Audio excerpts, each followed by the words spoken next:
جیب بھاری ہو تو دشمن بھی خطائیں معاف کر دیتے ہیں، اور ہاتھ خالی ہو تو بہن بھائی بھی سلام نہیں کرتے۔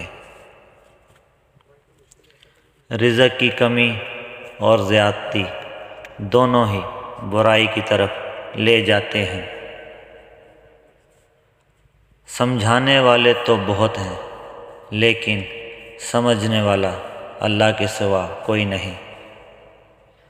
وقت اور بخت کبھی ساتھ نہیں چلتے، کبھی وقت ہاتھ چھڑا لیتا ہے تو کبھی وقت، پر اگر اتفاق سے دونوں مل جائیں تو انسان کی تقدیر بدل دیتے ہیں۔ اس دینے والے کا دروازہ کبھی بھی بند نہیں ہوتا، بس لینے والے ہی دروازہ کھٹکھٹانا بھول جاتے ہیں۔ کبھی کبھی ٹھوکریں اچھی ہوتی ہیں، ایک تو راستے کی رکاوٹوں کا پتہ لگ جاتا ہے، اور سب سے بڑھ کر سنبھالنے والے ہاتھوں کا پتہ چل جاتا ہے۔ بات ساری نبھانے کی ہوتی ہے، پھر پیدل، سائیکل، کار یا بڑے محل سے کوئی فرق نہیں پڑتا۔ دور حاضر کے مسلمان کا دین اس کے سوشل میڈیا اکاؤنٹ سے چھلکتا ہے، کیونکہ اس کے لیے عمل سے دین کا اظہار کرنا انتہائی مشکل ہے۔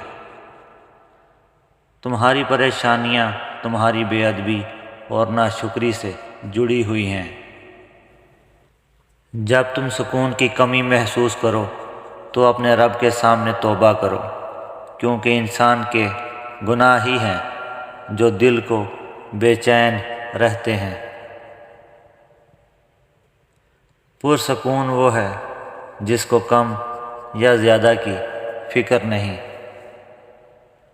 صرف پیسہ ہی رزق نہیں، بلکہ عقل، ادب، چہرہ، اولاد اور علم بھی رزق ہے، اور اس سے بڑی بات بہترین دوست بھی رزق ہے۔ نبی صلی اللہ علیہ وآلہ وسلم نے فرمایا، جنت میں ایسے لوگ داخل ہوں گے جن کے دل چڑیوں کی طرح نرم ہوں گے۔